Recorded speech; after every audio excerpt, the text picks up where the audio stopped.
सच्चिदानंद भगवान की, सनातन धर्म की, गौ माता की, गंगा माता की।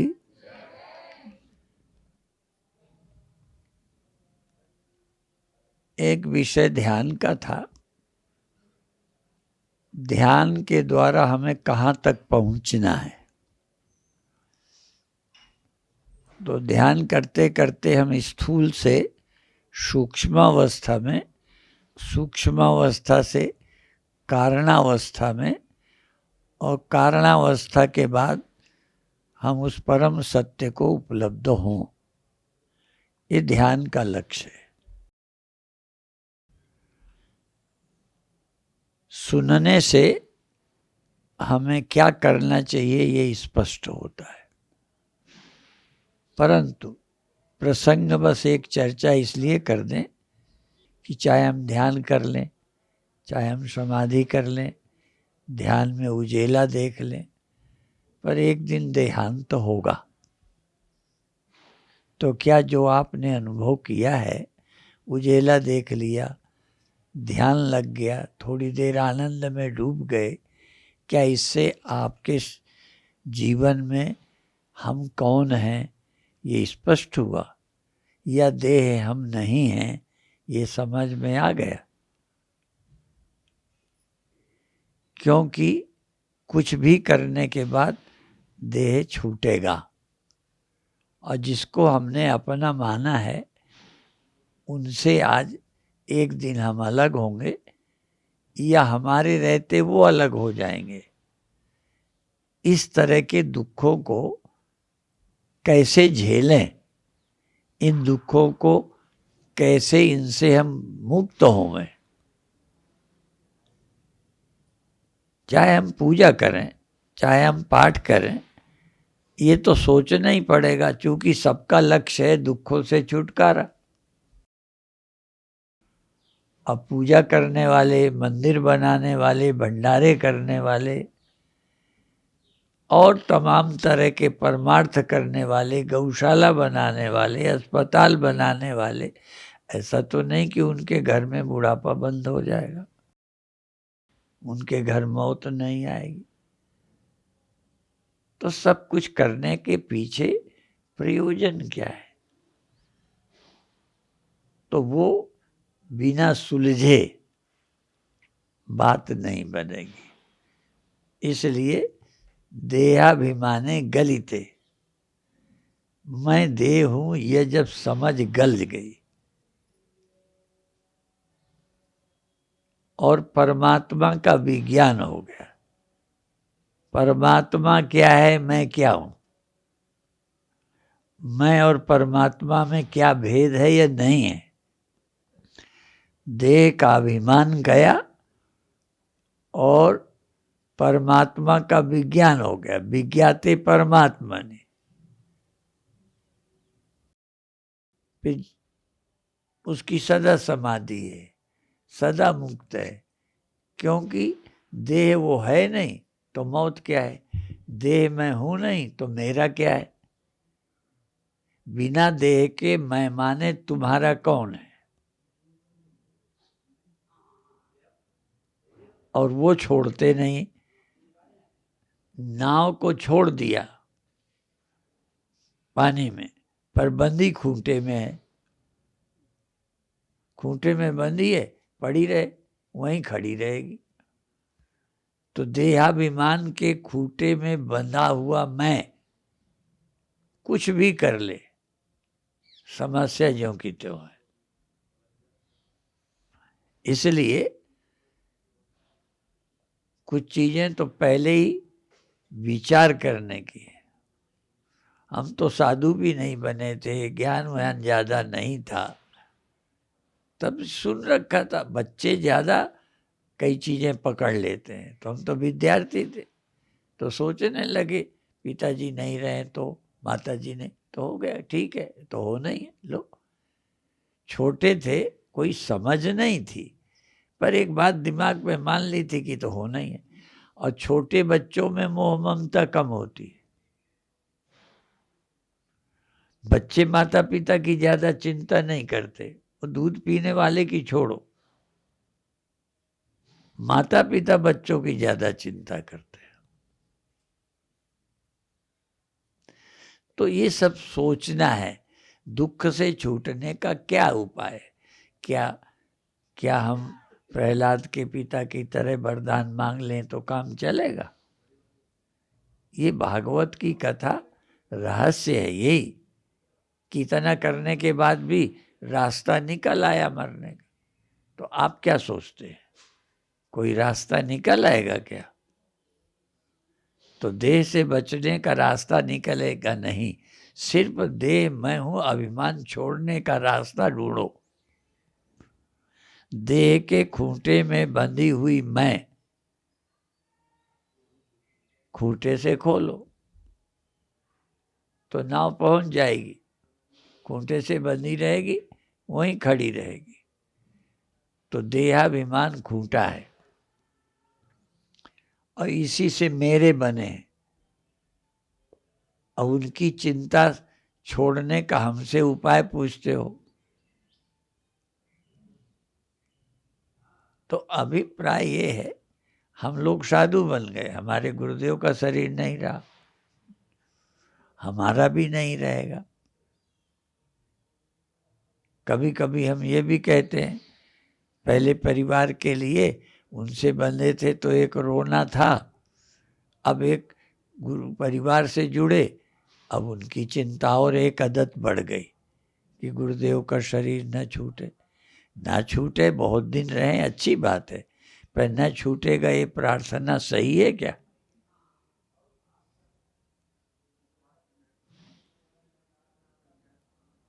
तो ये संभव ही नहीं है।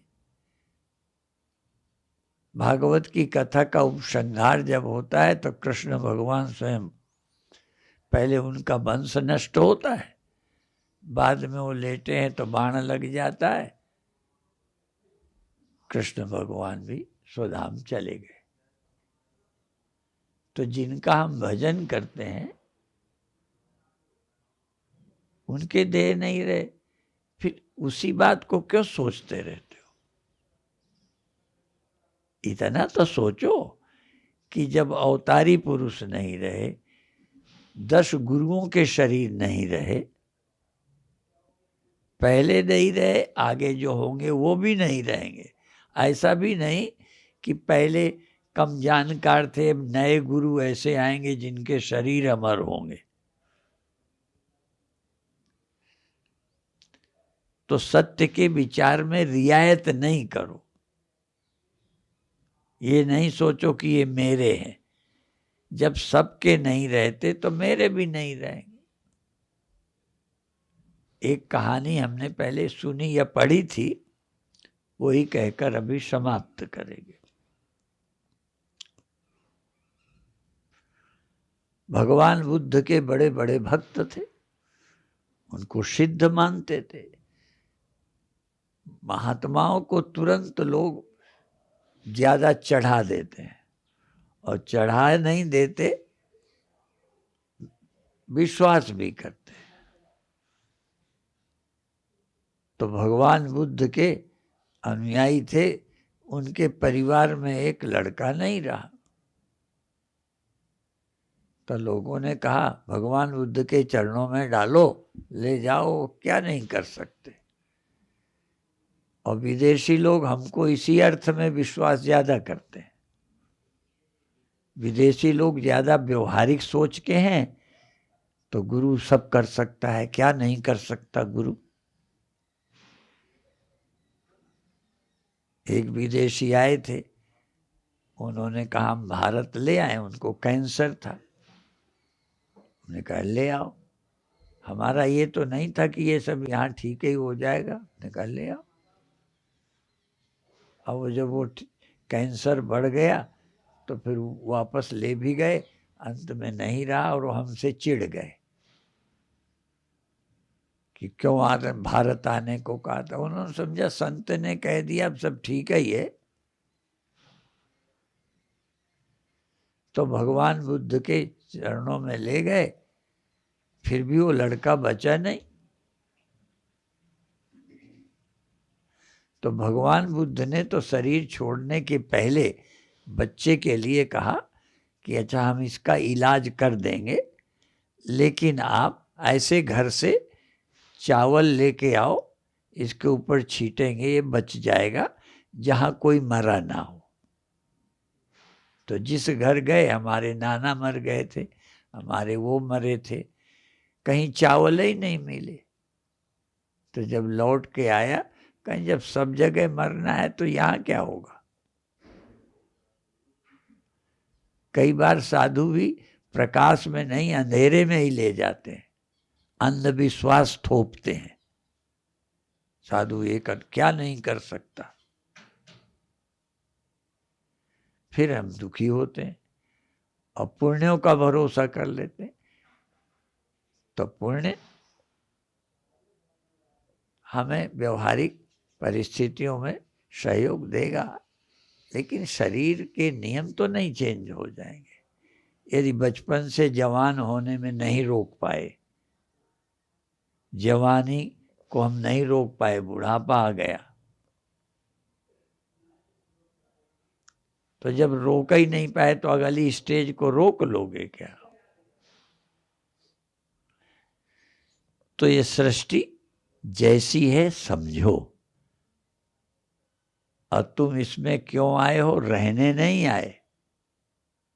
इस देह में तुम्हें रहने के लिए नहीं भेजा। इस देह में रह के तुम उस सत्य को समझो जहां देह के छोड़ने की भी चिंता नहीं होती। ये कितने बार सुना, जा मरने से जग डरे मेरे मन आनंद। तो ये दोहा किन पे लागू होगा और कब लागू होगा। तो अपन तो तैयार रहें। चलो बुरा भी लगेगा, थोड़ा बुरा लगना ही चाहिए, हम ये नहीं कहते आप पत्थर हो जाओ, पर राजी तो हो कि एक दिन ये जाएंगे या हम जाएंगे। क्या कोई गुरु उपाय बता देगा कि व्यवस्था ऐसे ही चलती रहेगी। आज अभी जिनके कार्यक्रम में हमें अभी जाना है, वो हमारे बहुत आपस में मित्र थे, इसलिए वो सूचना में अभी भी यही कहते हैं, स्वामी जी के सखा मेरे को। ठीक है, वो नहीं रहे।